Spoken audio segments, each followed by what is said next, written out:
So, welcome back, Chris Airsoft Toys. So, yun yung YouTube channel natin.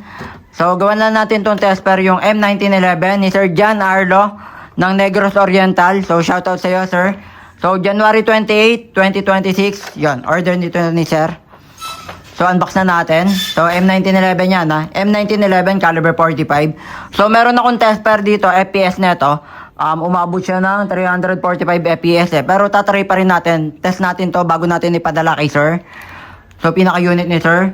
So, machong macho. Siyempre, very classic naman talaga. 1911 caliber 45. Diba? So, yun. Diba? Nakasa naman natin. So, yun. Pagka tinaas nyo yung safety lock, kahit anong kalabit nyo. Ayan o. Diba? Hindi siya puputok. So, unit ni sir, machong macho. Very classic naman talaga. Sir, meron na din diyang sight. Front sight at rear sight. Yan ah. Yan. Halimbawa, may tatargeting kayo. So, pwede kayo mag-setup ng lata. So, unit natin, yan oh. 723. So, M1911 with pre-hard case na yan, syempre. Yung foaming niya, no. Meron na din siyang cleaning rod. Pantanggal ng bara. Ayan, in case lang naman magbara. So, never pa naman nangyayari yon. So, explain ko lang din para na din kay Sir John Arlo. Ito yung bibis na kasama. May kasama ng bibis o 0.20 na gram bigat po yon. Then, 2,000 pieces ang laman. And reminder lang, bawal na po ulitin yung gamit na bala. Halimbawa, naiputok nyo na, bawal na pulutin para i-recycle o gamitin pa ulit. Bawal na, once na naiputok nyo na o nagamit na yung bala, bawal na po yon, sir. Hindi na po pwede. So, para na rin sa mga newbies sa YouTube channel ko, yun din yung reminders lang din. Konting paalala lang, bawal din. Then, safety lang din, safety precaution. Siyempre, yung trigger, yung finger nyo, huwag nyo basta-basta ipapasok dito ng, sa trigger pin. Siyempre, safety lang din naman. Yan, hanggat maaari, ganyan lang muna. Then, may kasama na rin na green gas.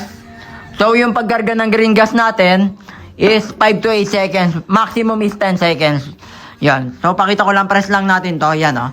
Yung releasing na, para ma-release yung, magazine natin. So, press nyo lang yan.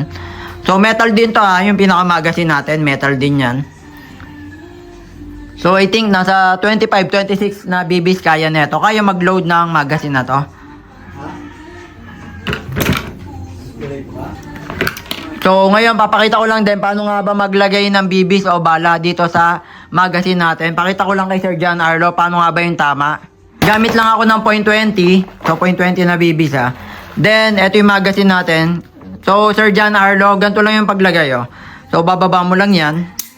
Po-forward ko rin naman to kay Sir itong video na to. So, proof lang din to na, syempre, brand new yung unit natin.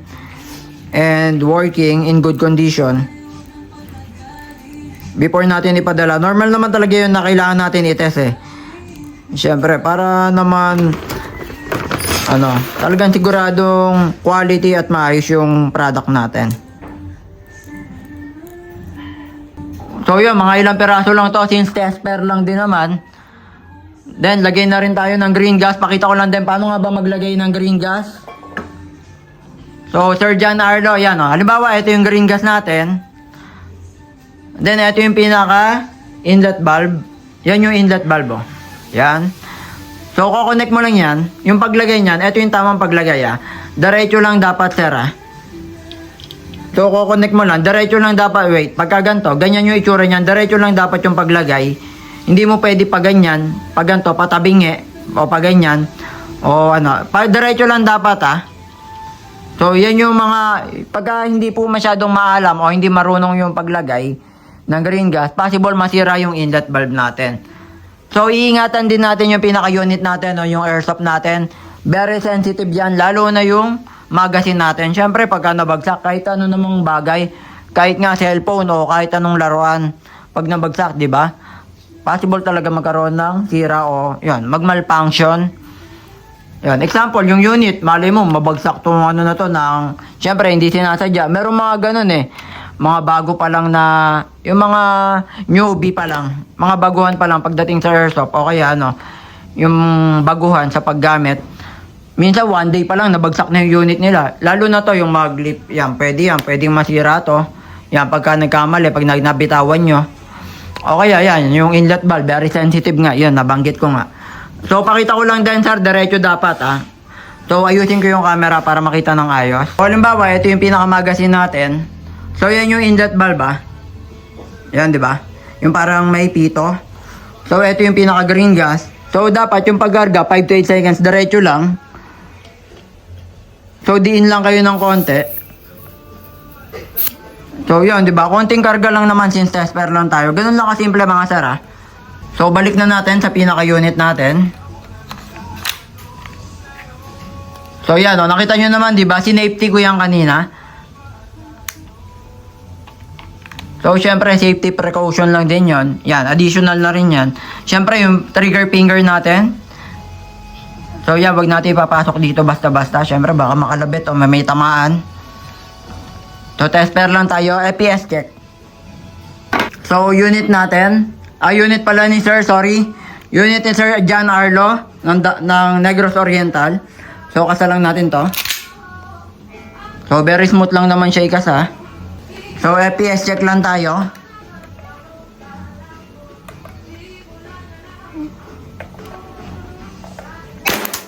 So, 316, solid oh.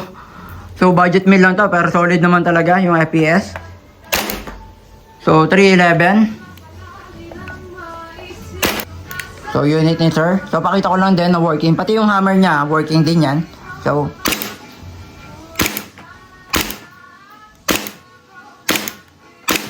solid naman talaga yung palo. Oh. So, magkakak na siya once na wala ng bala. So, check natin. So, yan. Oh. So, ulitin ko lang din. Pakita ko kay sir. Yan. Oh. Pagka kinalabit mo, pagka wala ng bala, magkakak o mag-open chamber. So, press mo lang yan. Ito. Oh. Yung slide lock. Yan. Oh. Press mo lang yan para bumalik sa dati. Mga interested, pwede kayo mag-message sa Facebook page ko, Chris Airsoft Toys Cab. Ilalagay ko yung link sa comment section. Shoutout ulit kay Sir John Arlo ng Negros Oriental. Timbangin lang natin yung pinaka-unit ni Sir. So, check natin. Gano'n nga ba kabigat yung 1911? So, 0.85. Kulang 1 kilo na rin. So, isa pa.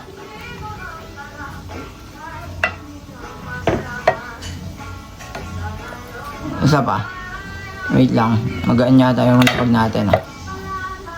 Yun 0.85. Kulang 1 kilo. So, last try. So, yun. 0.85 nga. Kulang 1 kilo. Solid din tong 1911 natin DB 1911 ang double bell ang brand.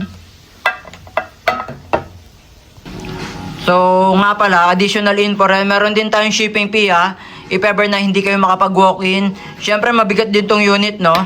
Plus yung green gas pa. Then, yung BBs o bala. So, depende naman talaga sa weight at location yung shipping fee. So, yun. Kahit itry nyo mag-book, siyempre, halimbawa sa JNT o sa Flash. So, siyempre, mahal din yung padala. So, mag-a-add talaga kayo ng shipping fee.